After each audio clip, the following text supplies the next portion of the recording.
Alrighty, Doom, the Dark Ages. This is straight up fantastic.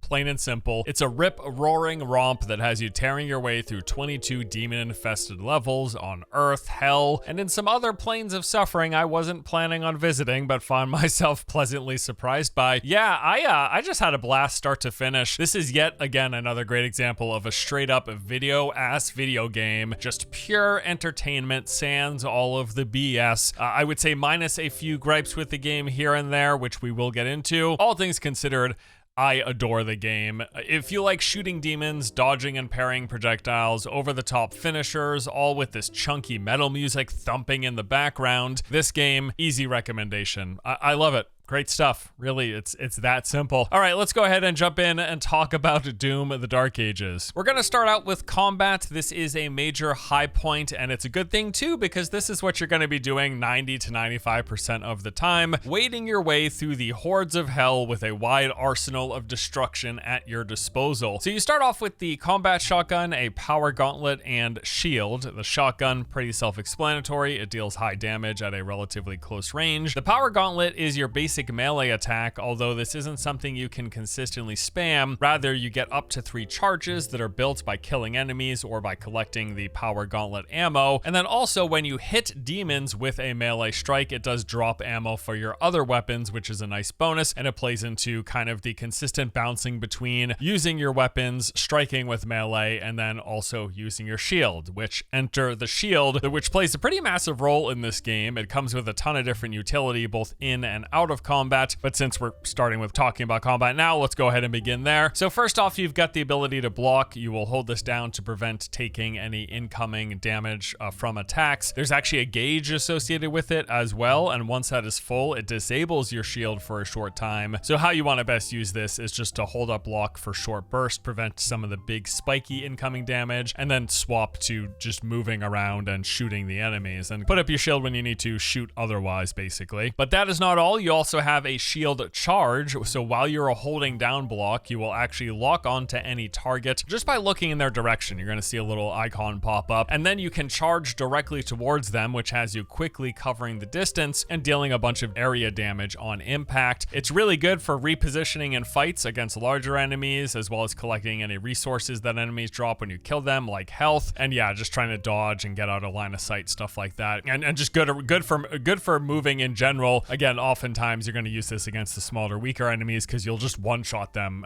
right immediately after charging towards them. And then finally, in combat, you've got the shield throw. So you're going to unlock the saw enhancement for your shield, and at that point, you can toss it out at enemies. Small demons will just be sliced in half immediately, whereas striking larger demons will actually embed the shield into them, which acts as a temporary stun. It lasts a few seconds. Now, there are a handful of enemies in the game that carry their own shields or wear armor, and now you can overheat those enemies by shooting the metal, and then it's going to eventually become overheated where it glows a bright red. At that point, tossing your shield will instantly shatter the armor, then exposing their weak stuff underneath. And yeah, as I just mentioned, the shield throw is something that you unlock after you find the saw attachment, which happens pretty early on in the first couple of missions, and that's actually a big part of how the progression in this game works. The way it's structured is that you start out with just the combat shotgun, the power gauntlet, and the base shield, and then as you move through the game, progressing through the missions, you are consistently unlocking new weapons, weapon upgrades, and weapon variations in the process. Actually still finding new things in the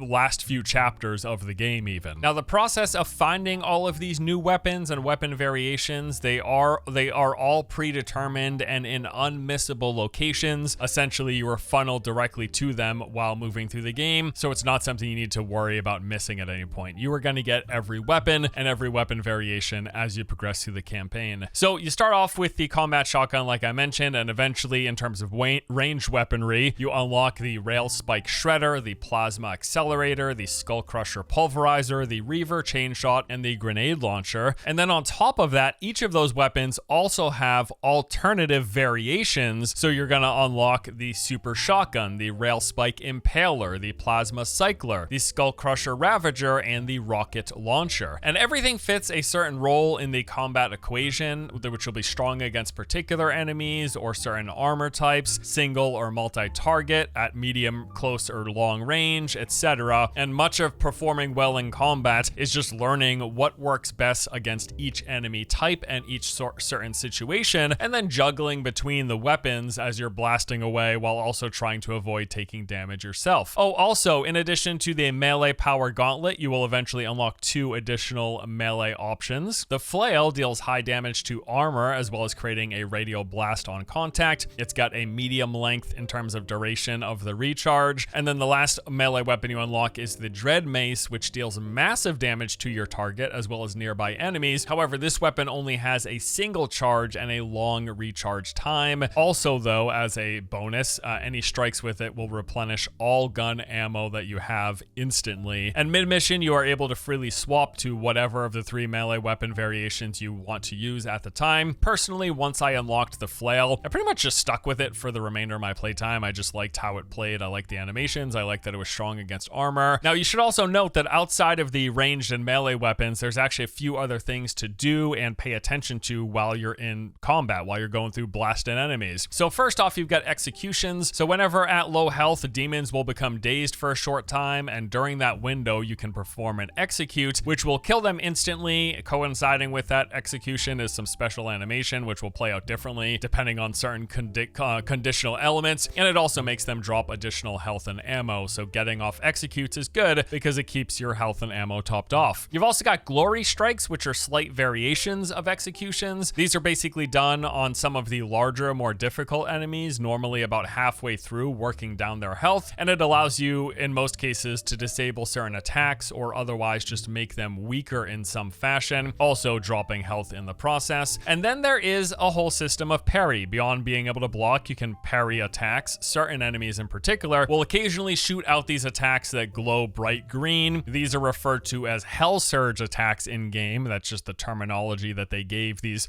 special green attacks coming at you. Now, there are both ranged and melee hell surge variations, and both of them can be parried using your shield. Just like a block, you just hold it up for a short time. So doing it in proper timing will actually recharge your melee strike ability, which is a way to refill it, but then it can also trigger some additional effects depending on the weapons that you've upgraded, along with the shield runes, which brings us to runes. These are unlocked about a third of the way through the campaign, and basically they provide some bonus effect whenever you parry one of those green hell surge attacks. It just happens automatically. So prior to getting runes, you parry, you get some weapon recharge, and you avoid the damage. That's great. But then you unlock runes, and whenever you do that properly timed parry against those green hell surge attacks, you get an extra effect. So the first one you unlock is called Ground Fissure. It forms a fissure on the ground in front of you, spreading forward and damaging enemies in its path. And then eventually you unlock 3 additional rune types. There is Holy Swarm, which will spawn spectral daggers that seek out enemies. Auto Turret summons a shoulder-mounted turret that will deal heavy damage to one nearby enemy. And then lastly, Heaven Splitter will call down a bolt of lightning, stunning enemies in an area. Sort of like the melee weapons, runes are something that you can swap between which one you have equipped to your shield. And again, it just happens automatically from that point forward every time you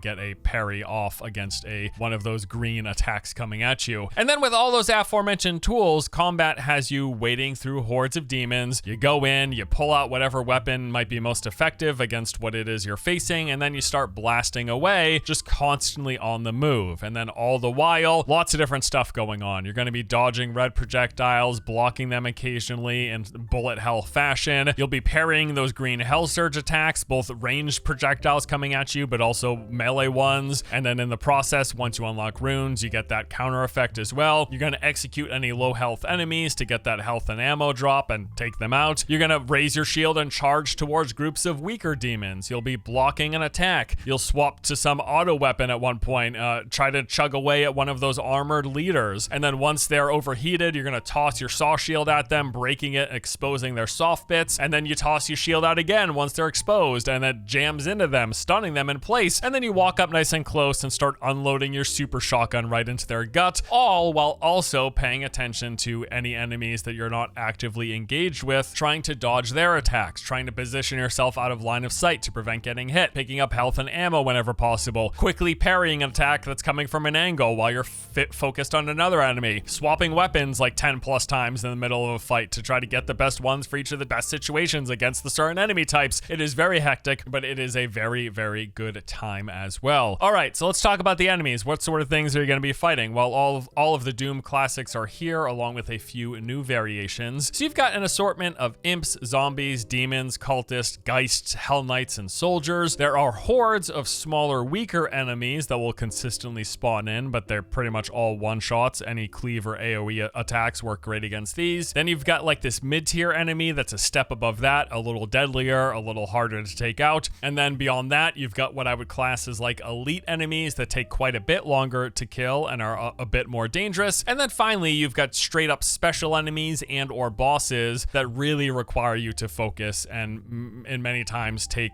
many seconds, like up to 30 seconds to a minute for you to actually work down and kill. And there's all sorts of special enemies as well. So for example, you've got things like the stone imps. They're going to deflect shield throws, so you don't want to throw your shield at them, but rather you want to shoot them or use your shield charge. You've got leaders, who are souped up variants of enemies that come with stronger and as well as unique attacks. Killing leaders actually also plays into the progression system, as doing so rewards you with permanent buffs to your health, armor, and or ammo capacity. You've got enforcers, who will buff and empower nearby enemies, making them faster and tankier, along with summoning in reinforcements. And those reinforcements will keep on coming until you kill the enforcer commander, who's got this little icon. It's like a blue sigil or something floating above their head. You've got morale encounters. So these will feature a leader who is actually shielded from taking damage until you deplete the morale meter. And you do this by killing the other demons in the combat arena. Once the meter's all the way down, you can damage the leader and take them out. And then finally, there are champions, who are large enemies covered in gold armor that drastically reduces weapon damage. They're going to have some variety of hell surge attacks coming at you. You will need to successfully parry those, building up a stun meter. Once that is full, it's going to incapacitate them and give you a window of time to do a bunch of burst damage. Okay, so that's the combat. Those are the enemies all around. Just great stuff. Really enjoy it. Lots of variety, lots to pay attention to. It's the main reason you want to play this game, but there's other aspects to it as well. So now let's talk about the game's structure. It's pretty straightforward. You got a campaign to go through. There are 22 missions in total. You start at the first one and then you work your way through. The campaign takes you to a variety of locations. You got medieval castles and villages. There's a floating city in the sky. There's a massive forest to go through, and literally hell, of course, because it wouldn't be a Doom game if you weren't going to hell. There was also a couple of rather unexpected but much welcome twists, with you traveling into other worlds and dimensions that, once again, I was not expecting to visit, but really glad that they included in the game. This was some really cool stuff. Thoroughly enjoyed the setting and some of the twists that it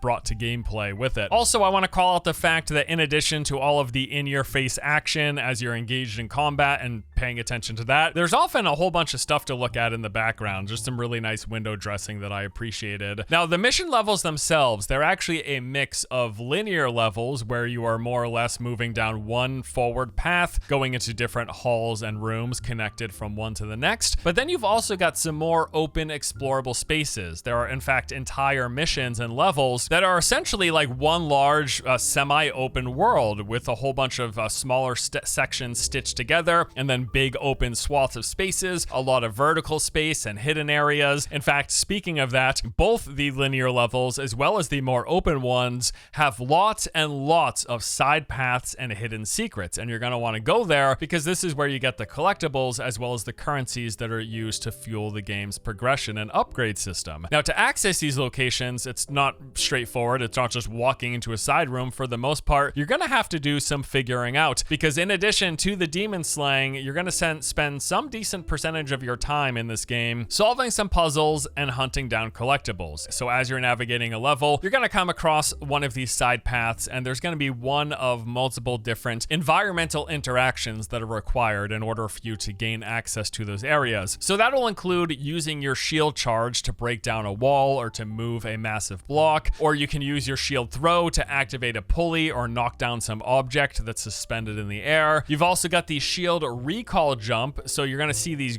green demon corpses that are oozing green puddles on the ground. That's typically how you know that they're there. At those locations, you can toss your shield and essentially grapple hook to that area, letting you jump across gaps. And then lastly, there are these energy nodes where you will toss your shield to activate some sort of machinery, and that machine will stay active until you then recall your shield back to you. And that basically amounts to most of what you're going to be doing to gain access to some of these secret areas and side paths. But then beyond that, there are a handful of more elaborate puzzles, especially once you get into the back half of the game, that require you to actually figure out things like room orientation, for example. And there are some straight up like mind-bending areas that definitely took me multiple minutes, if not upwards of 10 or 15 minutes to figure out in some of those, again, places I wasn't expecting to travel to. I don't want to spoil too much of this area of the game though, because I thought it was the absolute coolest. And yeah, really was a pleasant surprise. Now, at any point while on a mission, you can actually pull up and access the game's map. This will give you a holographic 3D diagram of the entire level, actually showing you every single path, room, and even where the hidden areas are, but it's how you access them that is the hidden part of these areas. But yes,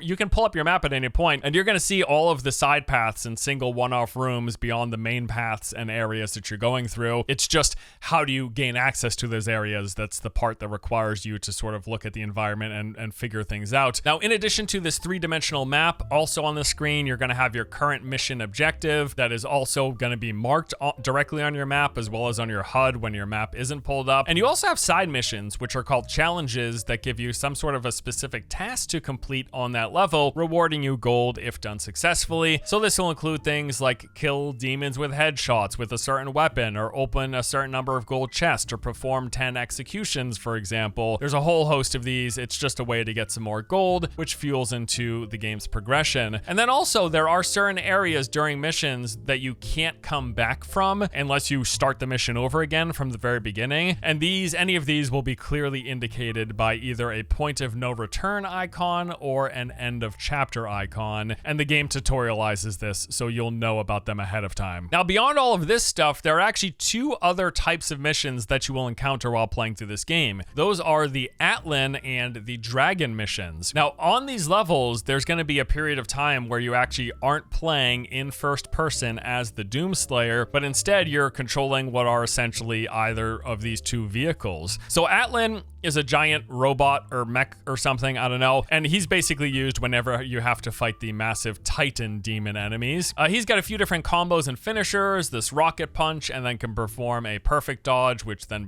is like followed up with an execute. And then there's the dragon. It's a dragon. It's cool as hell, first of all, I want to say, like visually, and some of the animations for when you first get onto him, and whenever he lands, he like unfurls his wings in dramatic, aggressive fashion and roars, and it's cool as shit. Like the visual, the aesthetic, the vibe of this thing is awesome.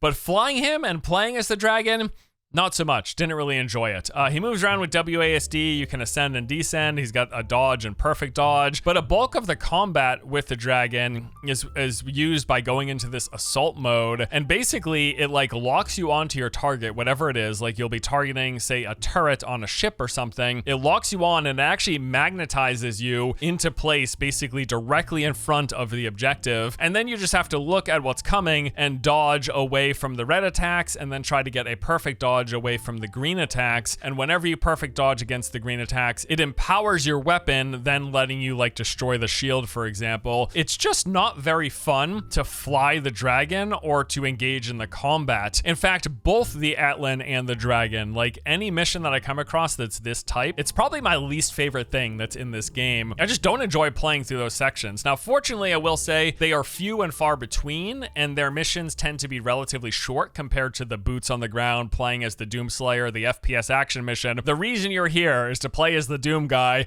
and blow through hordes of enemies. That's like at least 90% of the playtime, but there is a good 5 to 10% where you are playing as the Atlan or the dragon, and I don't like it. Now, what I will say is that there are some missions that blend the two. So for example, you have missions where you start off playing as the Slayer, and then you hop on the dragon to fly to a location, and then you jump off and you get to shooting again. I liked those far more than I liked the missions where I'm just exclusively literally riding the dragon for 15 minutes. But yeah, that's just, if I were to gripe about anything with the campaign gameplay experience, it's that I just really didn't love the part of the game where they tried to have you do something other than playing as the Doom guy. It wasn't as engaging combat-wise, movement-wise, just everything about it wasn't as entertaining as the gameplay loop of going around, swapping your weapons, shooting, parrying, shield charging, throwing out your shield, exposing a demon's armor, tossing your shield in to stun them, and then going in and blast him with a shotgun and then performing an execute. The Doomslayer combat loop is so well refined and it feels so good that whenever I played as the Atlan or the Dragon, they each have like 2 abilities and it kind of just feels like crap in comparison when you put the 2 side by side.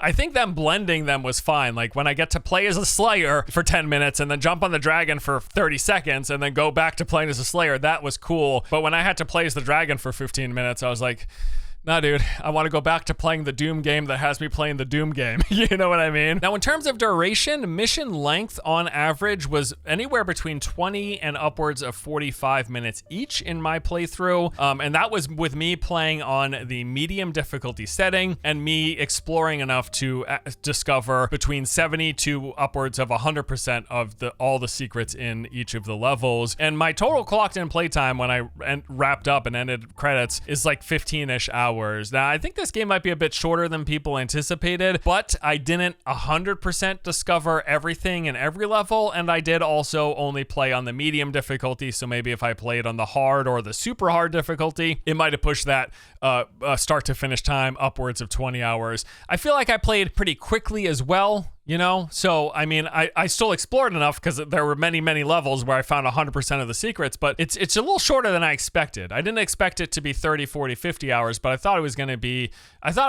like 20 to 25. So the fact that I wrapped up everything in 15 just came as a surprise. It was just shorter than I thought it was going to be. Progression systems. So here, let's talk about these. You got these Sentinel Shrines. There's usually a few of these on every map or mission, and these shrines are where you go to engage with the progression, spending currency to upgrade and improve your weapons, your shield, as well as your melee attacks. So the first section is the arsenal. Every single ranged weapon has a progression tree with either 3 to 4 tiers of upgrades to unlock. And for some weapons, some of these tiers even give you options with customization to toggle between with 2 different choices. So here's some examples for the super shotgun. The first tier will reduce the time between your shots. The second tier increases your damage against armor, whereas the third tier increases the number of projectiles per shot, in turn increasing the damage that you deal per shot. Or then you got the Shredder. The first tier, you can unlock one of 2 choices. I went with Pincushion. This made it so that my shots would stick into enemies and then they would stay there, and then when I threw my shield or parried, it would detonate those spikes, causing them to explode like a pincushion, launching outward in every direction and damaging any enemies that it hit. The second tier increased the weapon's rate of fire, and the third tier made Pincushion's effect deal more damage, as well as made it so that now my shield charge into a pinned cushioned enemy will trigger the detonation as well. And there are, again, 3 to 4 tiers of upgrades that you unlock for every single weapon in the game. There's also shield upgrades. You've got upgrades that you can purchase for the base shield, which will basically make your block, parry, and throws all more effective. Now, upgrades will increase in cost and rarity of the resource required for that upgrade as you move down the tiers. So for pretty much every weapon, the first and in many cases even the second tier is just going to cost some amount of gold, and then an increasing amount of gold. And then the third or second tier will cost rubies. And then lastly, you've got these purple crystals, which will be for the final upgrade tier for every single weapon. And all 3 of those resources are found by doing that exploring into those secret paths and side areas on all of the maps. Another progression path comes via the demonic essences. So killing those leader enemies that we talked about, those all reward you a permanent buff to either your health, your armor, or your ammo capacity. So every single leader on all of the levels, they drop a specific essence reward. In fact, when you pull up your map, when you're in the middle of a mission, you're actually going to see what essence rewards are available for you to collect on the map. And again, you collect them by going and killing the leader. And then once you do the execute, you actually pull the reward, like you pull their heart out and you squeeze it, and then you get the buff as a direct result of that. And then the last form of progression, I guess we'll call it, is just the cosmetic variety. There's basically a variety of challenges and collectibles that you find that aren't these currencies, and they're giving you, in many cases, skins to put on the different weapons that are in the game. All right, so that is the overview of Doom. Let's talk about what I like and what I dislike, starting with the pros. Gameplay, top of the list here. This is some best-in-class shooting, animation, sound effects, just every element of the combat and the gameplay feels fantastic. And I will just come out and say it, this is the sort of game that you are playing because of the combat loop. That is the main reason. They've got some other stuff in this game. Yes, there's some progression. Yes, there's some puzzle solving and exploration. Playing the combat, that's why you're here. It should be why you're here, because that's what this game delivers on, and boy does it deliver. Similarly, I just want to say the sound effects are great. There's some throwback effects in there that just pull directly from the original Doom, but some modern day twist and improvements, and it's really good stuff. Another pro would be the performance. It was flawless, literally. Like, I don't know that if I dropped a single frame in my entire time playing. It just runs as smooth as butter.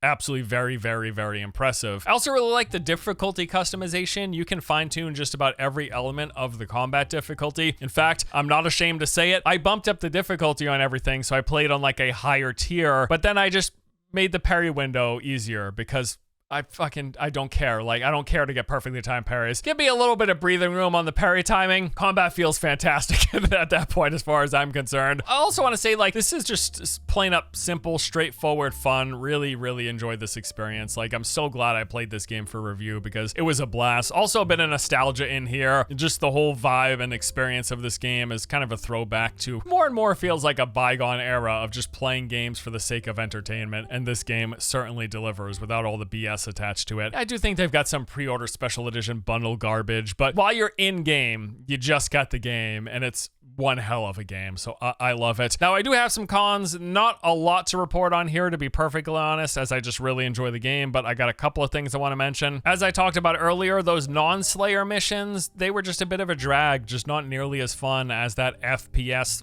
like full throttle Slayer-focused missions. Flying the dragon around didn't feel great. Shooting enemies, the whole lock-on mechanic for dodging the stuff and then empowering your attacks to destroy the turrets. It just, honestly, if the game deleted both the Atlan and the dragon stuff, I would be totally fine with it. If anything, delete the Atlan stuff from the game. That was probably the worst. It was just clunky and slow, and you only got like 2 attacks and a dodge, and that's the whole thing. It just didn't do anything for me. I didn't see the point to it. Maybe keep the dragon and just don't have dragon focused missions, but have it just be a part of weaving in between the missions. If that's all it was, I don't even think I would have brought it up as a complaint. It would have just been like a fun little extra thing that they were added, but there was just a little too, for even as little as there was a little too much of it. That's all I want to say. The music, it's not bad. I know it's in the con section, but the music is good. It just was like less gut punchy than I had hoped for. There was like a few occasions where it really kicked in and I really enjoyed it. But for the most part, the music really just felt like it was in the background and wasn't nearly as center stage to the experience as I felt it was when I played Doom 2016. So again, I'm not saying the music is bad, and you might say, well, Force, it's background music, so of course it's in the background. But I'll just say, when I played Doom 2016, the music stood out like it was married with the experience, and it felt more as a center figure in my time playing the game. Whereas in this game, it was kind of like, it was just there, but I didn't notice it as much. And that could just be me, but I just wanted to point it out. And then the last con I'll say is I did experience the occasional bug. So there was one point, for example, I went into one of those rooms where you can't progress and you can't go backwards until you kill all the enemies. So I did it, killed all the enemies, but the doors didn't open. Now, I kept resetting to the start of that encounter, like go back to the last checkpoint, and I did it for 30 minutes, and I was like, there must be something I'm missing. There must be like a lever that I need to throw my shield at or some crap. But I just couldn't figure out what was going on. Now, eventually, I restarted the level back from the very beginning, played through up into that room, and everything went fine. So there was clearly some bug issue that happened where initially it just wouldn't let me progress. There was also one instance where my shield just stopped working. Like, it didn't respond to inputs. I couldn't pull it up. I couldn't throw it out. I couldn't do anything. Swapping weapons fixed that, but it was just strange. It was out of the ordinary. It shouldn't have happened, but it did, even though I was able to resolve it quickly. Oh, and I just want to say, like, none of these bugs were game-breaking. They were both resolved fairly quickly, except for me banging my head for 30 minutes against that room that I couldn't figure out, or I thought I couldn't figure out, but turned out to just be a bugged encounter. Those were 2 very minor hiccups in the totality of this experience, but just, again, want to put that out there. Now, with that said, those few minor complaints aside, overall, I had an absolute blast with this game. Like Doom of the Dark Ages, it's a fantastic straight up boomer shooter, FPS action, and I'm all here for every single moment of it. I absolutely loved it. 100% recommend it if you're even remotely interested in this kind of a game. With the one caveat being, it is a shorter experience. You should just know that if you're someone looking for a 50-hour FPS campaign. You're not getting that here. It took me about 15 hours. I can see people probably completing it in about 10, to be honest, especially if you're not doing as much exploration as I did. But it's also one of those games where people play through the New Game Plus. They play through on harder difficulties because you're here for the combat. You're not necessarily here for the campaign duration. And overall, I thought it was pretty good. Like I play enough games that are 50 to 100 to 1,000 hours, right? I don't need all games to be that. This didn't overstay its welcome. I enjoyed every one of those 15 hours. There you go. That's all for today. Thank you for watching. I hope you enjoyed our review of Doom of the Dark Ages. I like it. I like it quite a bit. That's it. Thank you. I'll see you guys next time. Take it easy.